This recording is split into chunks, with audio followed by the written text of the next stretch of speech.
तुमच्यावरती असा आरोप होत आहे की हा कार्यक्रम म्हणजे छात्रों की गूंज या कार्यक्रमात सहभागी होण्यासाठी विद्यार्थ्यांना जबरदस्ती केली जात आहे. तर यामध्ये कितपत तथ्य आहे? खरं तर आमच्यावरती खूप वेगवेगळे आरोप बी-जे-पी आणि त्यांचे सर्व कार्यकर्ते करतायत. ते असंही सांगतायत की प्रत्येक विद्यार्थ्याला ₹35,000 देऊन आम्ही बोलवलेलं आहे.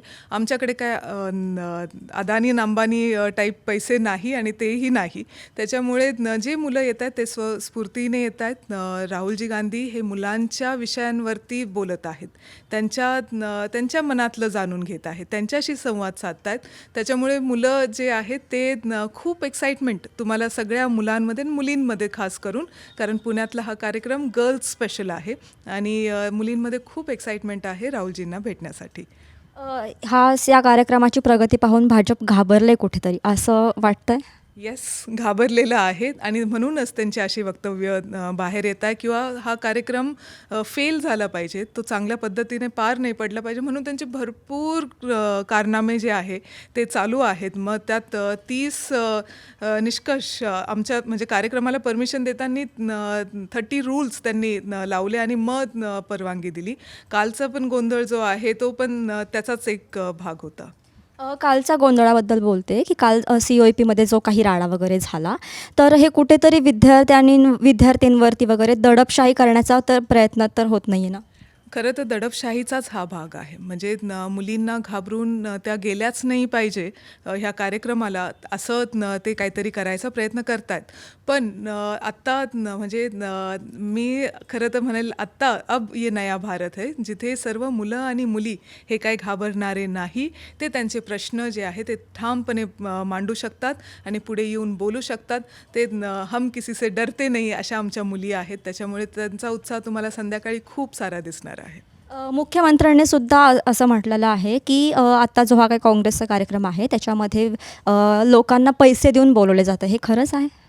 मी तेच म्हटलं की आमच्याकडे काय अदानी आणि अंबानींचा सपोर्ट नाही आहे की आम्ही पैसे देऊन हा कार्यक्रम करू.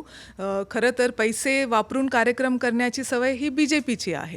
मग त्यांच्या कार्यक्रमांमध्ये गव्हर्नमेंटचा सरकारी पैसा किती वापरला जातो हा प्रश्न मला त्यांना विचारायचा आहे. आमच्याकडे ना सरकार आहे ना काही आहे. जे काही आहे ते स्वस्फूर्तीने सगळेजण करत आहेत आणि आम्हाला काही कोणाला पैसे देऊन बोलवण्याची गरज नाही. खूप सर्वजण राहुलजींना भेटण्यासाठी उत्सुक आहेत आणि संध्याकाळची गर्दी जी आहे तीच खरं सांगेल की काय वातावरण आहे. एकीकडे कृष्णराज महाडिक यांनी असं म्हटलेलं आहे, असं वक्तव्य केलं म्हणजे आरोप केले तसे त्यांनी की जे काही आता काँग्रेसचा जो कार्यक्रम आहे त्याच्याबद्दलची बॅनरबाजी केली आहे, तर विद्यार्थ्यांकडून एवढा पैसा कुठून आला असं त्यांनी आरोप केलेले आहेत. त्यांच्याकडनं तर नाही मागितलं ना. मुलं आहे, विद्यार्थी आहे. आम्हाला सवय आहे की गणपती मंडळ स्थापन करण्याचं. आम्हाला सवय आहे की कोणताही कार्यक्रम उत्साहात साजरा करण्याची ह्या सर्व मुलांना सवय आहे.